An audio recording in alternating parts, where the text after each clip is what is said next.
करना पड़ता है। सो एक जो इलेक्ट्रिसिटी बोर्ड में एक जैन होता है, जेईएम, जो इनका इंजीनियर होता है। फिर लास्ट में मैंने उसको कॉल किया। मैं चाहता तो पहले दिन भी कॉल करके पहले दिन ही मीटर लगवा सकता था उसे। किया कि यार आपका सिस्टम बहुत खराब है। आप कभी एम्स में आओगे तो आपको ऐसा प्रॉब्लम नहीं होगा। आपसे 1 रुपया कहीं पे नहीं लगेगा, सब फ्री में होगा और जितना पॉसिबल होगा हम सब कुछ फ्री कराएँगे, जो नहीं होगा वो आपको लाके देना होगा, बाकी हम सब फ्री करेंगे। लेकिन आपके सिस्टम में हर एक पर्सन क्या करता है, पैसे माँग रहा है और मीटर लगाने के लिए वैसा कर रहा है। फिर उसने कॉल किया और अगले दिन क्या लगाया, मीटर लगाया। So this is the situation in our India कि आप पेमेंट लाइट तो आएगी, कैसे नहीं आएगी? लाइट आएगी और मीटर भी उसको बिना किसी पैसे के लगाना पड़ा। बट मैं सिर्फ देख रहा था ये क्या कर सकते हैं। अगर मैं उसको ₹500 पहले दिन देता तो मीटर उसी दिन लग जाता। फाइल बाद में बनती, मीटर पहले लग जाता। लेकिन वो नहीं देने की वजह से ऐसा होता है। सो ये किसकी वजह से हो रहा है? Misconduction of law. आप लॉ को प्रॉपर फॉलो नहीं कर रहे। But we are as nursing officer, आप ये नहीं कह सकते कि आज आपका ऑपरेशन नहीं होगा, आपका ये फाइल में बिल नहीं है, घर जाओ बिल लगा के लाओ। बिल भर दिया, नहीं इसमें कम है, ये करो। आप ऐसे नहीं करते, हम करते हैं कहीं पे। आप किसी पेशेंट को ये नहीं बोलोगे कि 1000 रुपए दे दो ऑपरेशन पहले करा दूंगा, होता है? आप किसी पेशेंट को नहीं बोलोगे 5000 रुपए दे दो, ये सामान मैं अंदर से फ्री में लगा दूंगा। Like in our hospital in AIIMS we have everything and everything is available free of cost. किसी का कोई चार्जेस नहीं होता है। मिनिमम चार्जेस जो ओटी का चार्ज होता है वो लिया जाता है, 1000-2000 रुपए ओटी चार्ज होता है, जिसमें बड़ी से बड़ी सर्जरी हो जाती है। जो बाहर प्राइवेट हॉस्पिटल में 1 लाख 2 लाख 3 लाख रुपीस लगते हैं, वो वहां पे 2000-3000 रुपए लगते हैं इसमें। And we providing best facilities. जो प्राइवेट से मिलता है उससे ज्यादा बेस्ट मॉडुलर ओटी जो किसी प्राइवेट हॉस्पिटल में नहीं मिलती, वो एम्स में है। And everything is branded equipment हम यूज करते हैं और उसका कोई चार्जेस नहीं होता है। और वो फील उन लोगों को वहां पे एक पुलिस वाला आया था एक बार ऑपरेट करवाने आया। और वो पुलिस वाला जब आया तो उसके कुछ दिन पहले मैं घर से आ रहा था और इवनिंग ड्यूटी था और टाइम हो गया था, तो मैं स्पीड ओवर स्पीड के साथ आ रहा था। I am driving my car with approximately nearby 100 and speed limit is only 65। If you are driving a car with 65 speed, आपको लगेगा you are running a cycle on the, आप cycle चला रहे हैं। क्योंकि कार में आप 65 speed is very normal on a highway, city में नहीं, ऑन अ हाईवे। सो उसने मेरा चालान बनाया, ओवर स्पीड का चालान बनाया। मैंने बोला मैं एमसो एम्प्लॉई और मुझे एम्स में जाना है और मेरा ड्यूटी का टाइम हो गया, इसलिए अर्जेंसी है और मैं इसलिए स्पीड के साथ जा रहा हूँ। आपकी इच्छा तो बना दो, देख लो आपकी जो भी इच्छा है। उसने नहीं माना, उसने बना दिया 1000 रुपए का, ठीक है। नेक्स्ट डे 2 या 3 दिन बाद एक पुलिस ऑफिसर आता है, जिसके किसी रिलेटिव उसके 5 का किसी का ऑपरेशन था। वो आता है और आने के बाद वो बताता है मैं ऐसे पुलिस वाला हूँ। मैंने कहा, ठीक है पुलिस वाले तो बैठ जाओ बाहर। क्या करें? ऑपरेशन अभी स्टार्ट होगा, मैं हूँ अंदर। जब पूरा हो जाएगा तब आपको बता देंगे, बैठ जाओ बाहर, वेटिंग लॉज में पड़ा है। जहाँ पे सारे बैठे उनके बाद आप भी चेयर पे जाकर बैठ जाओ। कोई अंदर एसी में तो आपको बिठाने वाला हूँ नहीं मैं। सो वहाँ पे अंदर एक फीलिंग आती है कि सारे इनके वालों ने मेरे साथ ऐसा किया था, अब मैं इसके साथ क्या करूँ? जो सामान नहीं है वो इसे मंगवाऊँ और डबल मंगवाऊँ ताकि दूसरे गरीब पेशेंट के लिए यूज़ करूँगा मैं। लाइक दैट इज़ फीलिंग अंदर से वो फील होता है, अंदर से फील होता है। बट हम क्या करते हैं, जो सप्लाई शॉर्ट होती है उसको हम, जब हमें पता चल गया कि सप्लाई शॉर्ट होने वाली है, तो उसके कुछ थिंग्स को हम पहले से स्टोर करके हमारे पास ब्लॉक में रख देते हैं और वो हम तब यूज करते हैं जब कोई पूर पेशेंट आता है जिसके लिए हमें बाहर से मंगवाने की रिक्वायरमेंट है, पैसे लगेंगे। लाइक स्किन स्टेपलर आता है सिंपल सा, and currently we are having a very shortage of stapler, अभी नहीं आ रहा है सप्लाई में। तो वो एक स्टेपलर 1500 रुपीस का आता है, 1500 रुपए का। और वो 1500 रुपए एक प्राइवेट हॉस्पिटल के ऑपरेशन के चार्ज से बहुत कम है। दो स्टेपलर आएगा 3000 रुपए लगेंगे, 3000 में सारा कुछ आ जाएगा, बाकी सब मिल रहा है अंदर से। लेकिन फिर भी हम हमारे स्टॉक से अगर पूर पेशेंट है तो हम उसको बाहर से नहीं मंगवाते, हम उसको वहीं से दे देते हैं। और उसको भी मैंने वहीं से दिया, उससे नहीं मंगवाया फिर भी। क्यों? क्योंकि हम एक नर्सिंग ऑफिसर है और हमें एज ए नर्स वो लगता है कि यार क्यों किसी का हार्म करना है, क्यों नुकसान करना है। लेकिन बाकी सारी जगह लोग को प्रॉपर फॉलो नहीं किया जाता है और करप्शन हर जगह भरा हुआ है। हो सकता है ये पॉलिटिक्स जो अभी आ रहा है, अच्छा पॉलिटिक्स चल रहा है और इस अच्छी पॉलिटिक्स से हो सकता है कि ये सारा खत्म हो जाए और सब क्या हो जाएगा, सही हो जाएगा आने वाले कुछ साल में जब ये सेम चलता रहा तो चलते हैं आगे। Next, education. Education is also type of formal. मैं बोला था फॉर्मल एजुकेशन के लिए हम जाते हैं स्कूल, और ये फॉर्मल एजुकेशन आपको सोशल कंट्रोल सिखाती है। Like in your school teacher, all the persons in the school जो भी होते हैं वो आपको एक एजुकेशन प्रोवाइड करते हैं और उससे आप सोशल कंट्रोल सीखते हैं। टीचर, लाइक आप जहां भी जाएंगे और एक टीचर आपको दिख गया तो आपके अंदर एक अलग ही कंट्रोल आ जाता है, होता है? यस और नो? गांव का कोई स्कूल टीचर आपको दिख गया तो आप वहां पे ऐसे हो जाएंगे, बिल्कुल जी सर। और जैसे ही हो जाता है आप पता नहीं उड़ती हुई चिड़िया की तरह आपके पर आ जाते हैं। So education, it teach the value of discipline, social cooperation, tolerance and sacrifice, very important. When you are going in the hospital, in the school, sorry, the first thing, the meaning of education is not only a formal education. The meaning of education is the discipline जो आप वहां सीखते हैं, it is very important. And if you are a disciplined person, life में आप कभी पीछे नहीं जाएंगे। अगर आपके अंदर डिसिप्लिन नहीं है तो आप लाइफ में कभी आगे नहीं बढ़ पाएंगे, आप वहीं पे स्टक हो जाएंगे। So always be a discipline person, हमेशा लाइफ में क्या रहना है, डिसिप्लिन में रहना है। If you follow the discipline, हर चीज में डिसिप्लिन होना है। लाइक मैं मॉर्निंग उठने की बात करता हूँ तो आप हमेशा अपना एक डिसिप्लिन में रहे कि मैं हर दिन सुबह इतनी बजे उठूंगा, तो उसको एक डिसिप्लिन में डाल दे और फिक्स फॉलो करें और उसको 1 महीने करके देखें आपकी लाइफ में कितना चेंजेस आ जाएगा। हमेशा ध्यान रखें, प्रॉपर एक टेक्निक होती है जिसको हम बोलते हैं लिसन टेक्निक, लिसनिंग टेक्निक, जानते हो? लिसनिंग का मतलब होता है आप रिएक्ट पहले कर देते हैं किसी को सुनने से पहले, और वो किसका फॉल्ट है? आपके अंदर एक लिसनिंग का प्रॉपर टेक्निक नहीं है। Like one common example is in our operation theatre, one person is posted on counter as a team leader, and एक अदर पर्सन आता है उससे पूछता है कि आज आप टीएल है, टीम लीडर है, काउंटर पे है, और हमारा जो लेफ्ट सेट है, लेप्रोस्कोपिक सेट होता है, और जो वो जीआई टीम से था, जो पर्सन टीएल था वो जीआईओटी का था।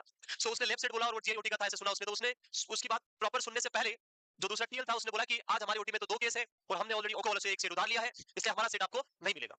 तो फिर उस जो दूसरा पर्सन जो बता रहा था उसने बोला पहले 1 मिनट रुको सही, मैं क्या कह रहा हूँ वो सुनो। उसने बोला कि भाई हमारी ओटी में 5 केस है और हमारे पास 4 सीट है, तो फर्स्ट सीट को मैं आपके पास लेके आऊंगा, उसको आप अर्जेंटली कहां भेज देना, सीएसएसडी भेजना, ताकि वो ऑटो क्लेव होके वापस आ जाए और हम उसको लास्ट केस में यूज कर सके। ये उसको बोलना था। लेकिन उसने सुने बिना पहले क्या रिएक्ट किया कि हमारा सीट आपको नहीं मिलेगा, तो हमारी ओटी में केस है। वो बेचारा आपसे मांग ही नहीं रहा है, उसने आपसे मांगा ही नहीं सीट, तो ये फॉल्ट क्या है? This is the inappropriate listening technique. तो लाइफ में ये बहुत इंपॉर्टेंट होता है कि जब भी हम अपना रिएक्शन और रिएक्ट की हम बात करते हैं, वो रिएक्ट करने से पहले आप क्या करें, प्रॉपर लिसन करें। हमेशा रिएक्शन आपको बाद में करना है, पहले अच्छे से रिएक्ट करें। एक टर्म्स होती है इसको बोलते हैं रिएक्ट करना और एक होता है रेस्पॉन्स करना। तो always try to learn response the things, not react to the things. हम बहुत सारी चीजों को रिएक्ट कर देते हैं और वो रिएक्शन कब आती है, कब करते हैं, जब हम प्रॉपर लिसन नहीं करते। अगर आप प्रॉपर लिसन करोगे तो आप एक रेस्पॉन्स करोगे, और अगर आप रेस्पॉन्स करोगे लाइफ में तो कभी कुछ गलत नहीं होगा। तो हमेशा लाइफ में रिएक्ट नहीं करना है, करना क्या है, रेस्पॉन्स करना है। क्वेश्चन को देखते ही रिएक्शन नहीं देना है, क्या होगा मेरा, वेट करो, समझो और उसका रेस्पॉन्स दो, रिएक्शन मत निकालो, ये भी कूल रहेगा, सब कुछ ठीक रहेगा। Next, coercion. Coercion means punishment, सजाएं, बहुत पनिशमेंट होती है। If you are doing something wrong then God will punish you, that is the coercion. Next, the use of force to achieve the desire and called coercion, like imprisonment, death penalty, these are the coercion. So this is the completion of social control. Next,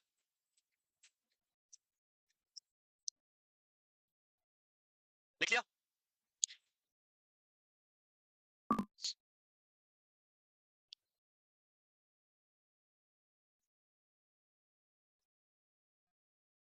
So we completed the introduction of sociology, society, social, socialization, socialization, then social group, and then social control.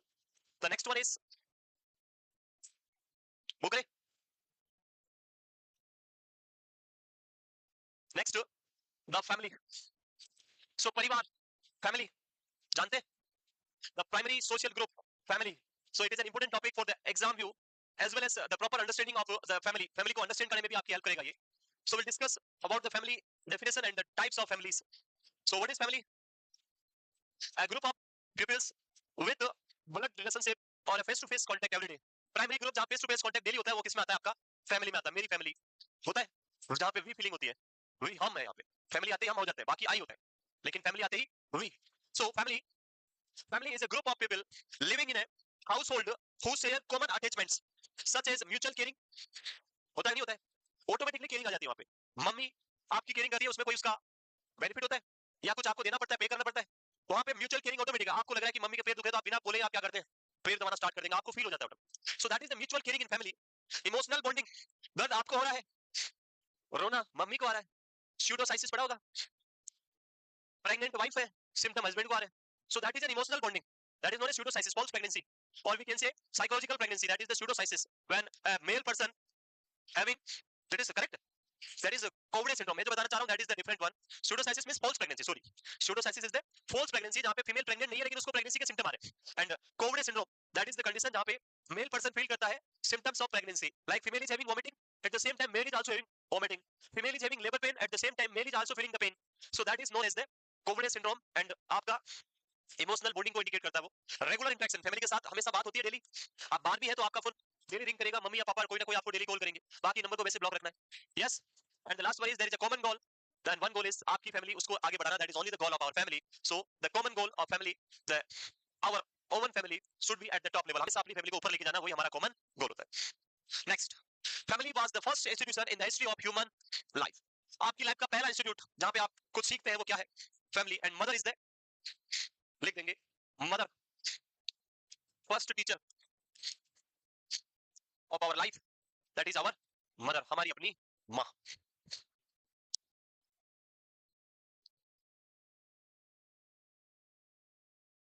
Clear? वो करे, कोई ऐसा तो नहीं है जो आज पहली बार ही आया है, किसी का एडमिशन कल ही हुआ और आज ही आया है, कोई है? ओके, दो तो पहले दिन ही. ओके, उधर भी है, पहले दिन ही आपको हमने सुबह 8 से शाम को 8 बजे तक 12 घंटे का डेमो दे दिया. डर नहीं लग रहा है? कंफर्टेबल है? बिल्कुल. अब ये कॉमन होगा, स्कूल लाइफ और कॉलेज लाइफ अलग होती है, जहाँ पे आपका 1 घंटे का ब्रेक, 1 घंटे की क्लास, 45 मिनट का पढ़ाई, और उसमें भी वो किताब से बस वो बोलते हैं आप लिखते हैं, आधे टाइम मोबाइल चलाते हैं और वो 15 मिनट का अटेंडेंस होता है, कल क्यों नहीं आए, बुखार आ गया, नेविगेशन का है, वो करते करते आधा घंटा और बाकी टाइम में वो ऐसे निकल जाए. सो वो नहीं है. अभी हम सिर्फ एजुकेशन जो हम अभी ले रहे हैं, अभी जो पढ़ाई कर रहे हैं, उसका मेन एम है हमारा आने वाले नॉर्थ स्टेट एग्जाम को क्लियर करना, ईएसआईसी एग्जाम को क्लियर करना, सीएचओ एग्जाम है तो उसको क्लियर करना, जो भी एग्जाम हो नर्सिंग का उसको क्लियर करना, that is our main goal. हम कॉम्पिटिटिव एग्जाम की तैयारी के लिए पढ़ रहे हैं. हम यहाँ पे आपके ईयरली एग्जाम क्रैक करने के लिए स्टडी नहीं कर रहे हैं. कोई परसेंटेज हमें नहीं चाहिए, हमें अभी रैंक चाहिए, पढ़ाई चाहिए, सिलेक्शन चाहिए. क्लियर? तो उसके लिए आपको हमेशा जब भी बोला जाए तैयार रहना है। Next, types of family. So there are multiple ways to divide families or classify the families. And first we describe the family on the basis of descent. Descent का मतलब होता है, descent means अधिकार. फैमिली के ऊपर किसका अधिकार है, प्रॉपर्टी पे किसका मालिकाना हक है, that is descent. Not only papa, mummy is also the descendants of family. So there are two types of family on the basis of descent. The first one is the patriarchal family. First one is the patriarchal family. Patriarchal P for papa ji, P for papa. In the family, when all the descendants, all the rules and regulations जो आपके बनाएंगे वो सारे कौन decide करेगा? Father is the supreme lord of the family. Family का सबसे मुखिया कौन है? The male person is the main person in the family. All the property belong to the male person. And the most important thing is after marriage the female reside with husband house. जो female है वो husband के घर पे जाती है. वो कौन सी फैमिली में आएगा? Patriarchal family. आगे हम दूसरा टाइप भी पढ़ेंगे जहां पे उल्टा होगा.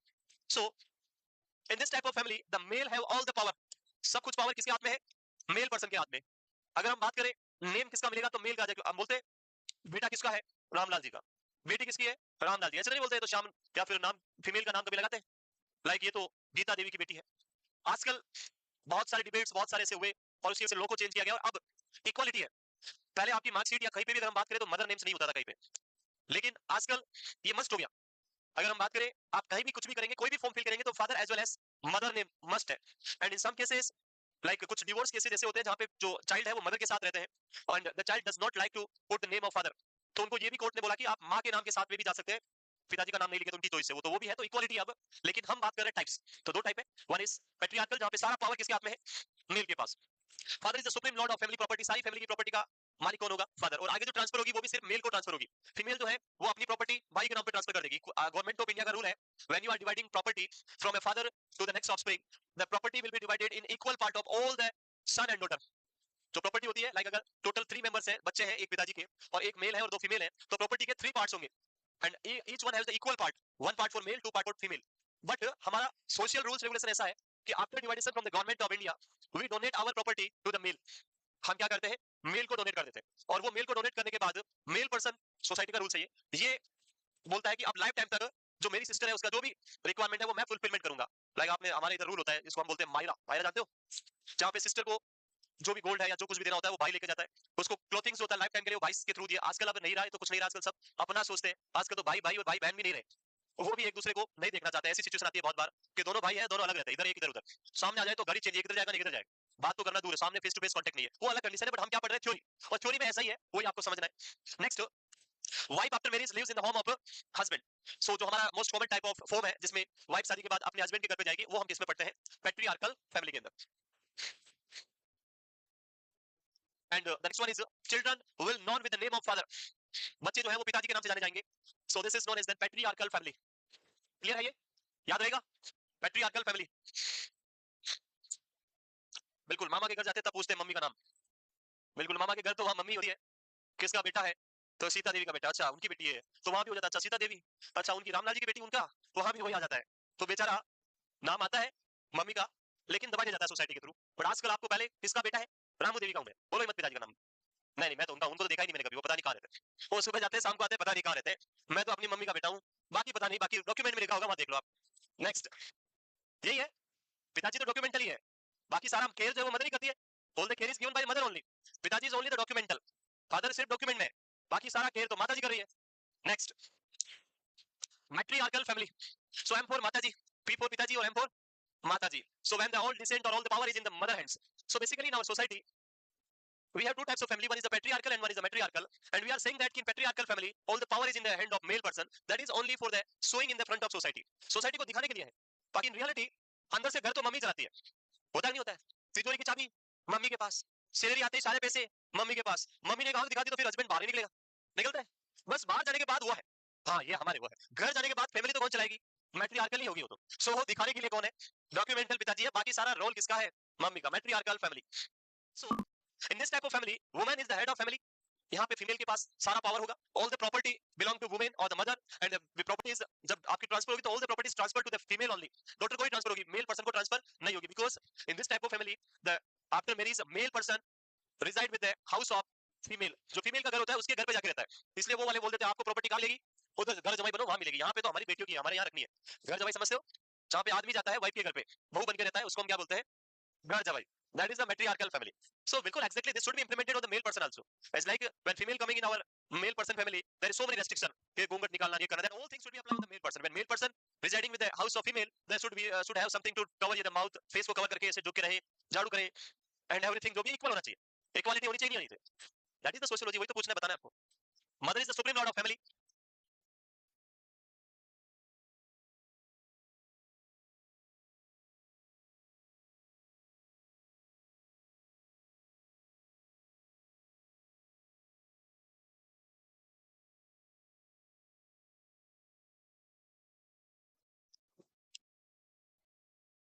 Marries husband comes to home of a wife. Wife के घर पे आके रहेगा. That is the matriarchal family. Clear? The next type of family is the based on ancestry.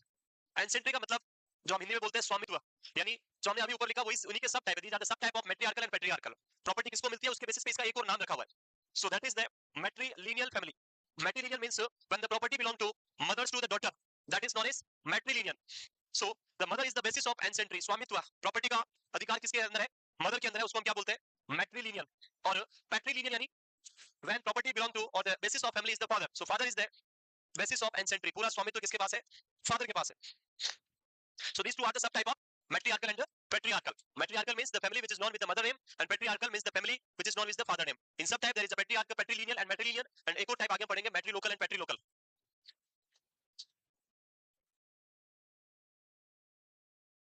So this is the based on ancestry. ये सारी terminologies है one liner. घर जाके बस एक बार रिवाइज करना, पूरी सोशियोलॉजी आपकी आज कंप्लीट हो जाएगी. यस, और अपने आप से बोलना कि एक सब्जेक्ट हमने कंप्लीट कर दिया आज. ठीक है, जो आप पूरे साल पढ़ते हो उसको हम एक दिन में आज कंप्लीट. नेक्स्ट लिख लिया? द नेक्स्ट वन इज नहीं लिखा? The next is based on residence के बेसिस पे कहां रहते हैं शादी के बाद. वाइफ के घर पे रहते हैं या हस्बैंड के घर पे रहते हैं, उसके बेसिस पे मैट्रिआर्कल एंड पेट्रियार्कल के दो सब टाइप है. The matrilocal and patrilocal. लिख लिया ये? The next is based on residence patrilocal and matrilocal. Patrilocal means wife goes to husband house for living, and matrilocal means husband goes to wife house for living. तो ये हमने already discuss किया first के अंदर. बस उन्हीं के क्या ये सब टाइप है. कभी कभी मैट्रिलिनियल या फिर मैट्रिआर्कल और पेट्रिआर्कल वर्ड यूज ना करके डायरेक्ट पूछ देते हैं कि what is the meaning of matrilocal family. तो answer should be when a wife जो घर है, when husband goes to the wife house for living, that is known as matrilocal. So उसमें ऑप्शन ऐसे आएगा, क्वेश्चन आएगा कि husband goes to the wife house for living is known as matriarchal, matrilineal, matrilocal और patriarchal. तो वहां पे answer क्या लेना है आपको? मैट्रिलोकल. लिख लिया ये? सो ये देखिए सारे टाइप आपने फैमिली में दो टाइप के मैट्रिआर्कल एंड पेट्रिआर्कल. इंडिया में होता है ऐसा या एक ही टाइप होता है? Matriarchal is the most common, but in some states the matrilocal is also there. होता है matrilocal like in some south states और इन अदर कुछ स्टेट के अंदर भी आपको देखने को मिलेगा जहां पे मैट्रिलोकल फैमिलीज देखने को मिलती है, जहां पे हस्बैंड को जो है वाइफ के घर पे जाना होता है शादी के बाद में, क्योंकि उसका घर वाले उनको निकाल देते, जाओ हमारे यहाँ उल्टा सिस्टम है, आप वहां रहोगे और हमारे यहाँ पे हमारा दामाद करेगा. Yes, this is clear. Move करें next. The types of family में next is based on the structure. So आज के टाइम की बात करें, स्ट्रक्चर्स फैमिलीज की जो है, population is going increasing very fastly, but the size और the structure of the family going very small. बहुत जल्दी जल्दी पॉपुलेशन बढ़ रही है, बट फैमिली की साइज क्या होती जा रही है? छोटी होती जा रही है. देखा है? And this is all due to the impact of westernization. Westernization की वजह से आजकल जॉइंट फैमिली खत्म हो गई है, और आजकल हम सिंगल फैमिली या न्यूक्लियर फैमिली का कांसेप्ट ज्यादा रखते हैं, और हम बस हम ही समझते हैं हम ही है, बस और कोई नहीं है. बच्चे को लगता है बस यही है और कोई दुनिया में है ही नहीं. यही फैमिली है, ना पड़ोसी को जानते हैं ना किसी और को जानते हैं. बस ये है पिताजी जो कभी आते नहीं घर पे, और ये है माताजी जो यही है, बस और कुछ है नहीं. एंड स्ट्रक्चर्स के बेसिस पे हम तीन टाइप की फैमिलीज पढ़ेंगे. यहाँ पे there are three types of families in basis of structure. The first one is the nuclear family और single parent family. It means when we are residing with one generation only, like mother and father residing with their son or daughter only, that is known as nuclear family. ये है female, ये है mail, दोनों की शादी, इनके हो गए बच्चे, ये हो गए हम दो और हमारे दो, और ये चारों रहते हैं एक साथ, फैमिली बन गई न्यूक्लियर या सिंगल फैमिली. याद हो गया? न्यूक्लियर फैमिली और सिंगल फैमिली, हम दो हमारे दो वाला जो कॉन्सेप्ट है उसको क्या बोलते हैं? न्यूक्लियर फैमिली या सिंगल फैमिली. ना ऊपर वाले माताजी पिताजी नहीं है, और अगर बच्चों की शादी हो गई तो फिर उनको भी हटा दो. सो ये है आपकी सिंगल फैमिली या nuclear family. The family in which only one of the parents is living with their children. Parents और उनके बच्चे साथ में रहते हैं, उसको हम क्या बोलते हैं? Nuclear family. Is this good or bad? So this is not a good concept, because when we are living in a joint family, the socialization, social control, everything will be very very beneficial and very good in children, but when we are living in a single family or in a nuclear family, everyone is busy in their own lives. Husband busy in their service in metro cities, wife is also working, so wife busy in their service, children busy in the mobile. So बस कोई किसी से किसी को कोई मतलब नहीं है, ना बच्चा बाप से बात करता है, ना कोई किसी दूसरे से इंटरेक्ट करता है, सब अपना अपना काम कर रहे हैं, शाम को खत्म करते हैं, सुबह जल्दी भाग के मेट्रो पकड़नी है, तो सोने का टाइम हो गया है, बच्चों से बात करने की फुर्सत नहीं, और फुर्सत मिली तो फिर बच्चे चले गए। होता है लाइफ में, पैसे कमाने का जुनून एक ऐसा है कि बचपन माता पिता पैसे कमाते रहते हैं, और जब हम बड़े होते हैं तो हम पैसे कमाते हैं, बच्चे हो जाएंगे, बच्चे सोचते हैं अभी तो आएंगे पिताजी, नहीं पिताजी तो पैसे कमा के आएंगे, और जब पैसे कमा लिए बहुत सारे तब तक बच्चे बड़े हो गए, और फिर बच्चे बड़े हो गए, आपके पास पैसे आ गए लेकिन अब बच्चे पैसे कमाने चले गए, आप फिर अकेले हो गए, बच्चे तो आपको मिले नहीं। सो यही चलता रहता है। एक कॉमन सा एक लाइन किसी ने लिखा था कि प्यास लगी थी बड़ी जोर से मगर पानी में जहर मिला था, प्यास लगी थी बड़ी जोर से मगर पानी में जहर मिला था, पीते तो भी मर जाते और ना पीते तो भी मर जाते। सो लाइफ के अंदर यही चल रहा है, पैसे नहीं कमाए बच्चों के साथ रहे तो खाए क्या, और पैसे कमाए तो फिर बच्चों के साथ नहीं रह पाएंगे, जब पैसे कमा लेंगे तो बच्चे चले जाएंगे, तो बस यही लाइफ है, यही चल रहा है, बस इसी में आदमी भाग रहा है, पिस रहा है। इसीलिए टाइम होना बहुत जरूरी है अपनी फैमिली के लिए, अपनों के लिए, कभी ना कभी टाइम निकाले, अपने माता पिता से बात करें, जब भी टाइम मिले, बाकी का नंबर ब्लॉक कर दे। नेक्स्ट, हमारे पास टाइम होता है, हम हजारों फालतू बातें कर लेंगे, लेकिन घर वालों का फोन आएगा तो एक मिनट, हाँ ठीक है, हाँ खाली, हाँ ठीक है, बस हाँ ठीक है, मैं बाद में, वी डोंट हैव टाइम, हम फीलिंग शेयर नहीं कर पाते, वहां पे फीलिंग कहीं और शेयर कर रहे हैं, टाइम कहीं और स्पेंड कर रहे हैं, we don't have time to speak with our parents, तो ऐसा नहीं करना है। चलिए आगे, next, the extended family. So extended family is also known as joint family. This is the mother and father, their children, इनकी भी शादी करा दो सबकी, ये तो शादी के बाद चले गए अपने घर, ये दो बच गए यहाँ पे, इनके बच्चे, इनकी भी शादी करा दो सबकी, इनके बच्चे, जब इतनी सारी generation, more than one generation एक साथ स्टे करती है, that is known as the joint family और द एक्सटेंडेड फैमिली। यानी आपके दादाजी दादी जी, उनके 3-4 बेटे, आपके अंकल, बड़े पापा, छोटे पापा, सारे पापा, उनकी सारी वाइफ, उसके बाद उनके सारे बच्चे, और उन बच्चों में एक बड़ा एक छोटा भाई बहन जो भी है, फिर उनमें कुछ की शादी हो गई तो भाभी जी नन जो भी है, छोटे बड़े जो भी है, फिर उनके पोते पोती सारे, तो इन सबको मिला के जो फैमिली बनती है, that is known as the joint family. In joint family concept, the one concept is that all the persons are having a blood relationship. सबका क्या होता है, ब्लड रिलेटिव्स होते हैं, दूसरे नहीं है, अदर वाले नहीं है, ब्लड रिलेटिव्स ही होने चाहिए, वो सारे किस में आएंगे, जॉइंट फैमिली के अंदर। So this is the concept which was previously very popular concept, जो हम यूज करते थे in villages also, but now in these days in city as well as in villages, दोनों जगह पे nuclear family concept is now very common. Joint family लगभग बंद होने वाला है, थोड़ी जगह बचा है, बाकी चलता नहीं है।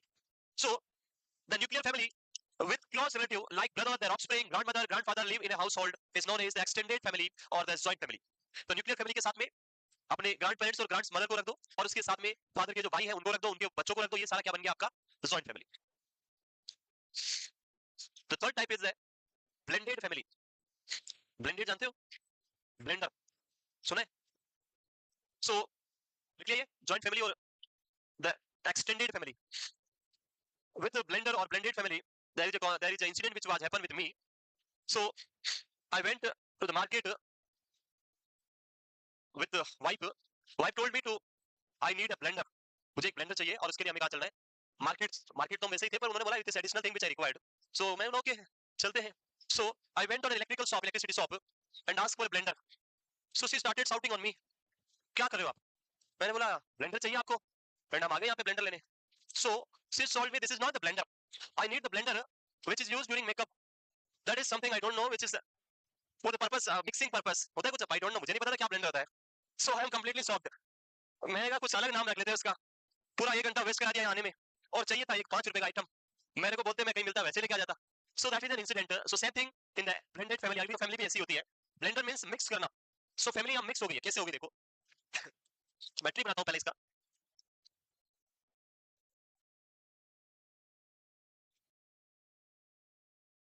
So this is the wife and husband living with their first generation son, with their wives and their offspring. Now, this is one family with the first generation, second generation, and third generation. This wife insists to their husband that my mother and father will also stay with us, and the mother and father is also telling our son will also stay with you. Problem क्या हुई, इन दोनों की शादी करा दी, wife क्या बोलती है, मेरी मम्मी पापा भी मेरे साथ रहेंगे। मम्मी पापा ने बोला हम जहाँ जाएंगे वहाँ हमारे बेटे भी आएंगे, बेटों ने बोला जहाँ हम जाएंगे वहाँ हमारी वाइफ भी आएगी। इतना सब हो गया, ये सब बाकी हो गए यहाँ रहना। फिर दूसरे भाई की वाइफ से हुई लड़ाई, बोला इसके आ सकते तो मेरे भी आएंगे, तो इसलिए बोला मेरे भी मम्मी पापा और उनके मम्मी पापा और उनके बेटा बेटी, बेटी तो मैं पहले ही आ गई हूँ, बेटा और उसकी वाइफ और उनके बच्चे सब हमारे साथ रहेंगे। हस्बैंड बोला अब करूँ तो क्या, इसको मना करे तो बोले उसके तो रह रहे, उनको भगा नहीं सकते, क्या करें। तो यहाँ पे आप देखोगे कि there are three families, one is in the black colour, second families of this female and third one is the families of this female, and these three families are not the blood relatives, ये तीनों एक दूसरे से blood relatives नहीं है but living together, और तीनों का ब्लड जो है वो मिक्स हो गया, ये पता नहीं किसके दादाजी किसके कुछ पता है, सारे मिक्स कर दिया आपने। कोई बाहर वाला आएगा तो उसको पता नहीं चलेगा कि कौन किसका पिताजी और कौन किसका दादाजी, पता चलेगा? No, so this type of family is known as blended family. This is the types of family which is known as blended family. So a common family in which co-temporary family मतलब जो आपके wife है उसकी family, sometime ऐसा भी होता है divorce हो गया और बच्चे जो है वाइफ के साथ रहते हैं, और उस जो फीमेल के साथ रहता है और उसने दूसरे पर्सन से शादी करी लेकिन बोला मेरे बच्चे भी साथ में आएंगे, तो वो दो बच्चे अपने साथ लेके आई और दो बच्चे बाद में हो गए, चार बच्चे हो गए, तो उनके दोनों के दो किसी और के, तो वो भी क्या हो गया टाइप का ब्लेंडेड फैमिली, वहां पे भी वो मिक्स हो गया। So co-temporary family group include children from previous और current relationship, that is known as blended family. So ये तीन टाइप किसके बेसिस पे, on the basis of structure of the family, nuclear family, joint family and blended family.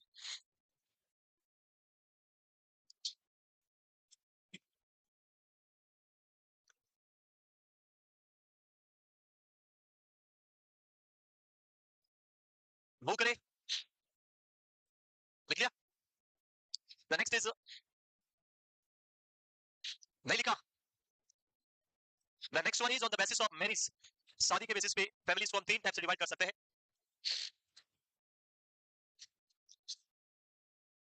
वो करे। So next on the basis of marriage, the first one is the monogamous family. Monogamous family means one man marry with one female at a time. एक time पे एक male और एक female दोनों शादी करते हैं और साथ में रहते हैं, तो उसको हम क्या बोलते हैं, monogamous. It may be possible कि after few years the husband और वाइफ हैविंग डिवोर्स हो गया, अलग-अलग हो गए और उसके बाद दोनों ने अलग-अलग शादी कर ली, तो that is also the monogamous, उसमें वो पॉलीगेमस नहीं आएगा। एक टाइम पे एक ही हस्बैंड या वाइफ के साथ रहना, वो क्या है, monogamous. It may be some time death हो गई, हस्बैंड की डेथ हो गई और वाइफ ने किसी अदर पर्सन के साथ शादी कर ली, तो वो भी मोनोगेमस ही होगा, क्योंकि वहां पे एक ही पर्सन के साथ वो रह रही है, दैट इज मोनोगेमस। तो monogamous means residing with one male or the one female only at a time. So one man marries with one woman at only one time, that is known as the monogamous family. जब एक ही time पे एक से ज्यादा wife या फिर एक से ज्यादा हस्बैंड के साथ मैरिज वाले रिलेशनशिप में रहते हैं, that is come under the poly, जो हम बात करेंगे दो टाइप, इसके पोली के दो टाइप हम पढ़ेंगे, सो लिख लीजिए monogamous. The next one is the polygamous marriage, sorry family. Polygamous family means at a time one male person residing with more than one wife, जो फीमेल है वाइफ है वो एक से ज्यादा है, एक ही टाइप पे, एक ही घर में, एक ही साथ। In social media one couple is very famous for this, आपने देखा होगा, one male person is having two wife, देखा है, मुझे नहीं पता नाम और जो भी है, but on Instagram the very popular famous couple, one male person is having two wife and living very happily with all three members are living very happily in one house, so that is an example of a polygamous family, उसको हम क्या बोलते हैं, polygamous family। And it opposite, one man marry with many women at one time or several occasion, it may be possible कि इसके साथ शादी हुई, उसके 2-3 साल बाद इसके साथ शादी हुई और ये भी साथ में है और ये भी साथ में है, और 3-4 साल बाद इसके साथ शादी हुई और ये भी साथ में है, और एक मे भी पॉसिबल कि तीनों के साथ एक ही दिन शादी करी बट रहे तीनों क्या रहे, साथ में रहे, उसको हम क्या बोलेंगे, पोलीगेमस। ये नहीं होना चाहिए कि एक से डिवोर्स हो गया तो दूसरे से कर ली, दूसरे से भी डिवोर्स हो गया तो तीसरे से कर ली, दैट इज नॉट ए पोलीगेमस, वो क्या होगा, monogamous. Third type that is the polyandrous family, third type is the polyandrous family। polyandrous means one female marry with multiple male, जब एक फीमेल एक से ज्यादा मेल पर्सन के साथ रिजाइड करती है शादी करके, तो उसको हम क्या बोलते हैं, polyandrous family। So one woman marries with many men and live with all of them, सबके साथ वो रह रही है, उसको हम क्या बोलेंगे, polyandrous family। क्लियर?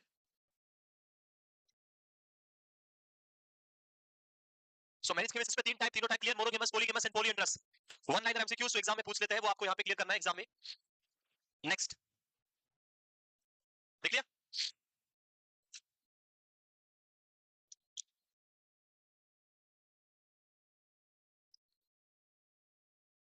वो करें, नेक्स्ट, नहीं लिखा,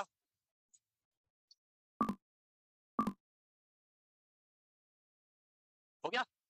so next one is the based on blood relationship, खून के रिश्ते के बेसिस पे, ये मेरा खून का भाई, खून का बहन, वो रिश्ते वाली बात हम करें यहाँ पे, तो सेम जो हमने बात किया था न्यूक्लियर फैमिली और जॉइंट फैमिली और ब्लेंडेड फैमिली वाली, उन्हीं के हम अदर नेम यहाँ पे देखेंगे जो एग्जाम में कभी कभी आ जाते हैं। जैसे पहले कब आया, conjugal family, So conjugal family आपकी like blended family.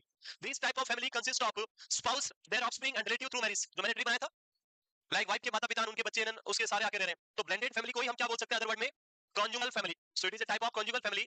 Same आपका कौन सा है? जो आपका blended family था. और जो joint या आपका nuclear family है उसको हम बोलते हैं consanguineous family, जहां पे एक ही blood relationship वाले relative रहते हैं, जो हमारा normal type होता है.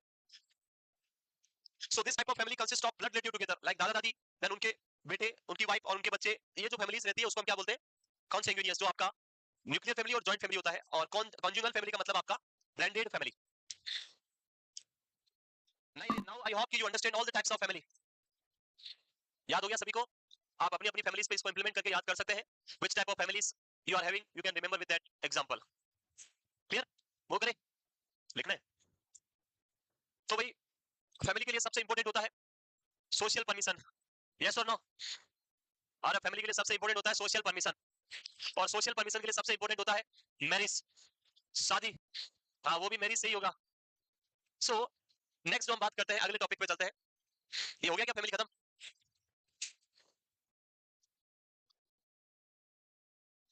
सो there are so many types of marriage जो हम डिस्कस करेंगे. इसमें कुछ और बचा है क्या? नहीं है, मैरिज ही अगला टॉपिक. मैरिज के बहुत सारे तरीके होते हैं, फॉर्म होते हैं. एंड रिजल्ट की बात करें तो एक ही होगा कि एक ऐसा हॉरिबल ड्रीम है. Marriage type of horrible dream. हो गया. शादी एक ऐसा सपना है जो आज दिन तक जिसने नहीं देखा वो सोचता है कि क्यों नहीं आ रहा हमें, और जिसने देख लिया उसको लगता है क्यों आया, नहीं आ रहा था तब तक ठीक था. सो ये है मैरिज. उसी की बात करेंगे. मेरा रोल अलग है. I am having a different role because I am the psychologist, I am the sociologist, I am the pharmacologist. I know everything and I can treat everything very easily. मेरे को जो है सोशल प्रॉब्लम, साइकोलॉजिकल प्रॉब्लम और medical problem में कोई issue नहीं होता. I can read this thing very easily. कहां पे साइकोथेरेपी देनी है, कहां ड्रग देनी है और कहां सोशियोलॉजी डालनी है, सब इमीडिएटली पुट कर देते हैं. सो इसलिए ज्यादा कॉम्प्लिकेशंस नहीं आता. That complication will present in the marriage when you are a non medical professional, when you are not understanding the relationship. वहां प्रॉब्लम होती है. सो अभी देखेंगे मैरिज. पहला पॉइंट आता है मैरिज का. Marriage is not a mean of sexual relationship. It is not a meaning of sexual relationship. Marriage कोई सेक्सुअल रिलेशनशिप का रिलेशनशिप नहीं है. The first thing, it's an social accepted relationship जो आपको मिलता है एक मेल और फीमेल को साथ में रिजेक्ट करने के लिए. जब भी हम मैरिज की बात करेंगे तो पहला पॉइंट यही आएगा, marriage is an institution which admits men and women to family life. एक मेल और फीमेल को साथ में रहने के लिए जो एक ऐसा इंस्टीट्यूट जो आपको प्रोवाइड करता है, एडमिट करके बताता है कि आप साथ में रह सकते हो. इंस्टीट्यूट को हम क्या बोलते हैं? इंस्टीट्यूशन को marriage. It is a stable relationship in which a man and woman are socially permitted. It is very important because without permission many of the men and female are residing together. It is very common in metro cities, जिसको हम बोलते हैं हाँ live in. It's a new concept जो अभी मैं पढ़ाऊंगा थोड़ी देर में. लिव इन में रहते हैं. लिव इन क्या होता है? It is not a socially acceptable institution. Live in is not a term जो यूज हो सकती है. बट आजकल इन करंट सिनेरियो ऐसा लगता है कि डिवोर्स से ज्यादा बेटर है लिव इन में रह लो, क्योंकि शादी के बाद डिवोर्स लेना है वो भी तो एक पीरियड ही था. 1 साल 2 साल 5 साल तक साथ में रहे फिर डिवोर्स हो गए. इट इज मोर बेटर कि एक मैरिज का टेक तो नहीं होगा कि शादीशुदा है, वो टेक नहीं लगेगा. आप लिव इन में रह के देख लो कि हम दोनों साथ में रह सकते हैं, लड़ेंगे. अगर लग रहा है कि रह सकते तो शादी कर लो, नहीं रह सकता तो ये हमारा डिवोर्स आज से. आप अपने घर, हम हमारे घर. यस. सो ये कोर्ट बोलता है, सोसाइटी नहीं बोलती है. It is a statement which was given by court. इसलिए लिव इन घर वाले अलाउड नहीं करते पर कोर्ट की ओर से अलाउड है. बट इसका एक रूल है कि you have to be take a permission from the court. आपको लॉ के थ्रू एक परमिशन लेनी होगी कि we are living together before marriage as a live in relationship. और उसके बाद अगर कुछ भी प्रॉब्लम होती है लाइक मेल या फीमेल, आफ्टर फ्यू टाइम्स हो सकता है कि कुछ हरासमेंट का केस लगा दे या कुछ ऐसा इश्यू हो जाए, तो अगर आपके पास लीगल परमिशन है तो वो केस वैलिड नहीं होगा. इसीलिए परमिशन मस्ट है. बाकी फिर जो वेरियस केसेस, जैसे आपने एक कुछ टाइम पहले ट्रेंड चला था दैट इज मी टू. सुना है? मी टू सुना था? जब किसी के ऊपर सेक्सुअल हरासमेंट का केस लगा तो बाद में बहुत सारे ट्रेंड चलाया. मी टू, मेरे साथ भी 5 साल पहले ऐसा हुआ, मेरे साथ भी 10 साल पहले ऐसा हुआ. तो 10 साल पहले कहां थे? आज याद आ रहा है, अब पता चल रहा है 10 साल पहले मेरे साथ ऐसा हुआ. दैट इज सप्रेशन, जिसको बोलते हैं सप्रेशन. आप कॉन्शियसली थिंग्स को सप्रेस करके रख रहे हैं 10 साल से, उसको बोलते हैं साइकियाट्रिक में सप्रेशन. तो ये है मैरिज. लिख लिया? नेक्स्ट. नहीं लिखा?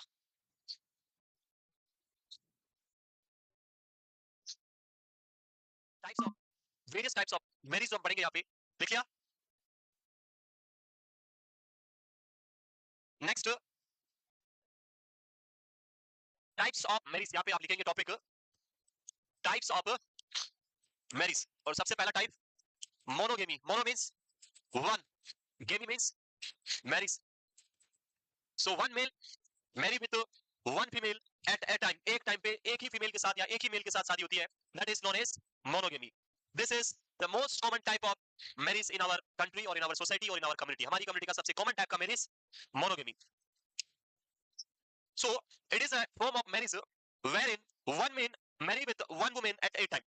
एक टाइम पे एक ही फीमेल के साथ मैरिज करके रहना, उसको हम क्या बोलते हैं? Monogamy. This is a leading form of marriage. Question आया कि most common type of marriage कौन सा है? Answer is the monogamy is the most common type of marriage.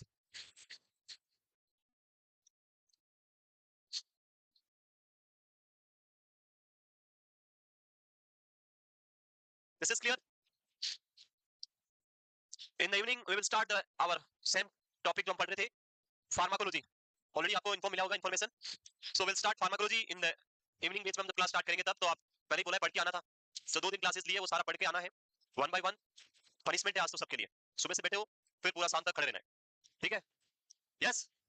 I will feel more comfortable if you are in standing position because I am standing from the morning. और आप भी खड़े होगे तो फिर मुझे भी लगेगा चलो ये भी तो खड़ा है साथ में. बराबर हो गया फिर. Yes. Next. The second type of marriage is the polyandry. Poly means again multiple. Andry, andry word is from andrus. Andrus means male. Andrus means male. So जब polyandry यानी multiple male के साथ एक फीमेल क्या करता है? शादी करती है. So it is the form of marriage whereas one woman marries with more than one man at a given time. एक टाइम पे एक ही साथ multiple male के साथ शादी करके रहना, that is the polyandry type of marriage. और उस फैमिली को हम बोलेंगे polyandry family. इसके कुछ सब टाइप्स एग्जाम में कभी-कभी आ जाते हैं. The this form of marriage is further divided into two as the fraternal polyandry and non-fraternal polyandry. तो polyandry कितने टाइप है? 2 टाइप है. Fraternal polyandry and non-fraternal polyandry.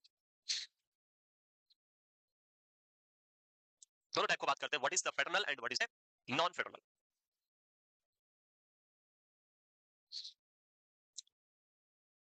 लिख लिया?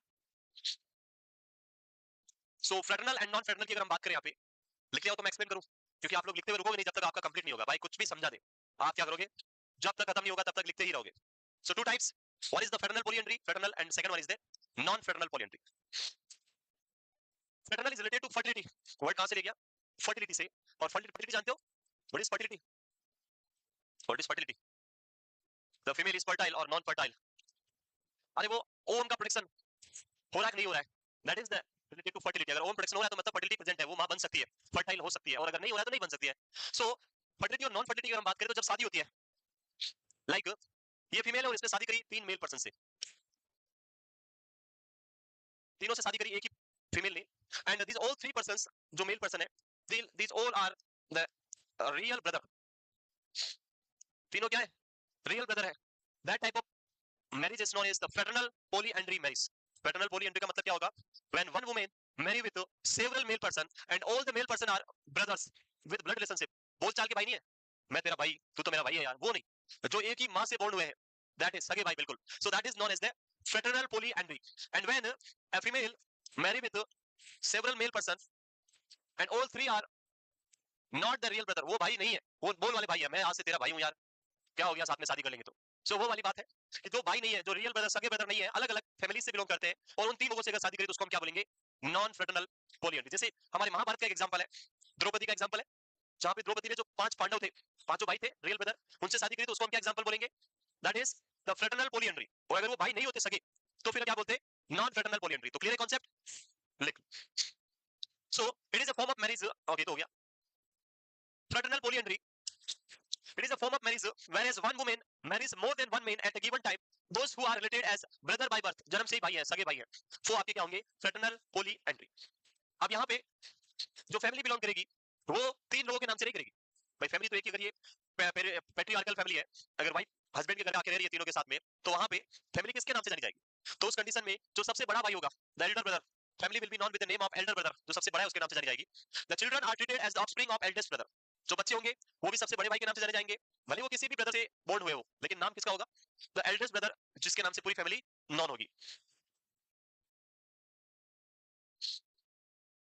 Clear? Fraternal and non fraternal. Next.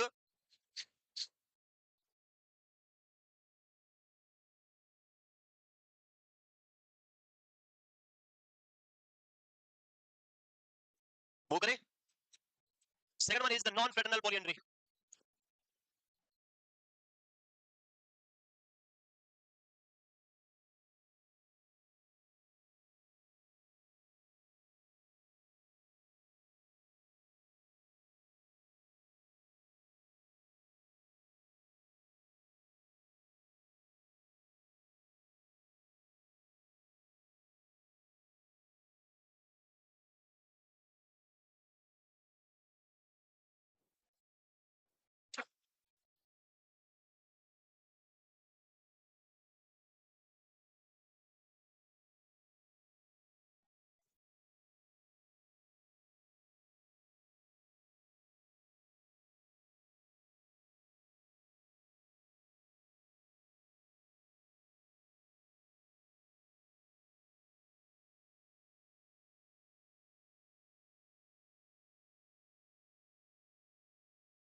ये नहीं, ये तो पुराना है, इन दोनों में एक नया एक पुराना है, 20 में लगा के देखें। यस, मूव करें आगे। सो नेक्स्ट इज मैरिज के अंदर नेक्स्ट जो आता है आपका non fraternal polyandry, that is it is a form of marriage where one woman marry more than one man at a given time, those who are not related as brother by birth, जन्म से भाई नहीं है, उसको उसको हम किसमें discuss करेंगे, नॉन फ्रेटर्नल पॉलीएंड्री। सो एक जहां पे रियल ब्रदर है that is the fraternal polyandry, और एक जहां पे रियल ब्रदर नहीं है उसको बोलेंगे non fraternal polyandry. Next the third type is the polygynous, लिखिए।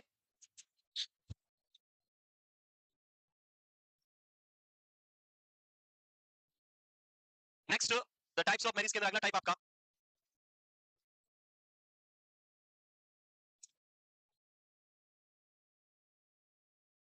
when one woman marry with more than one man at a given time and living together and those are not related as brother by birth, जन्म से जो भाई नहीं है उसको हम क्या बोलेंगे, non fraternal polyandry. Next,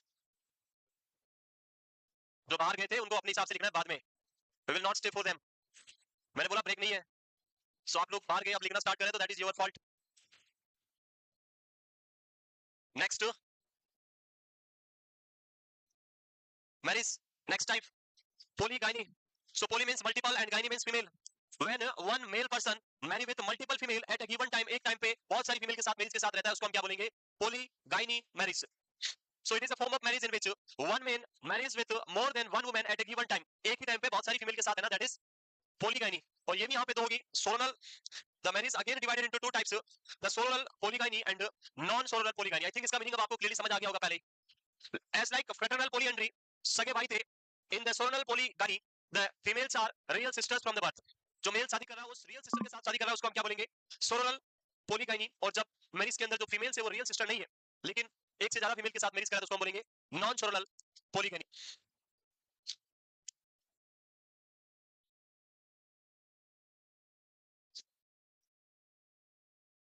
clear?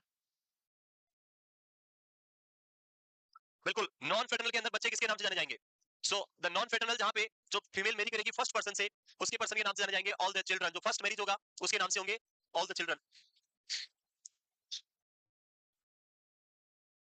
Clear?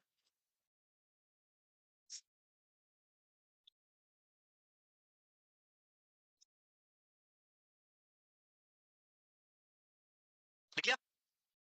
The next is the two types. One is the soronal polygyny and the non-soronal polygyny. Soronal polygyny जहां पे real sisters होगी, it is a form of marriage wherein one man marries more than one woman at a given time. Those are related as sister by birth. birth से क्या है, sisters है उनको हम क्या बोलते हैं, soronal polygyny। और अगर sisters नहीं है तो फिर हम बोलेंगे non-soronal polygyny. So this is clear. Genetics तो I think मैंने old base को already पढ़ा दिया।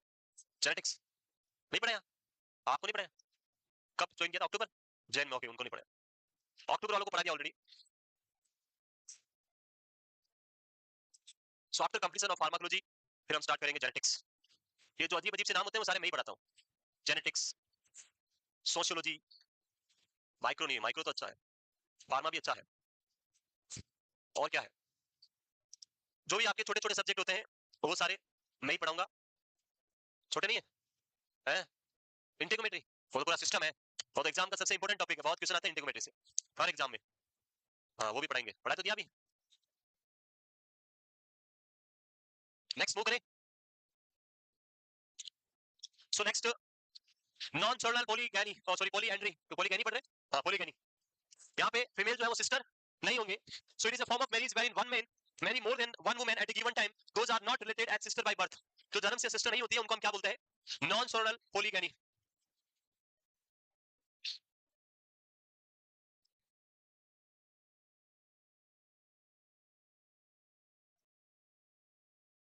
क्लियर है ये?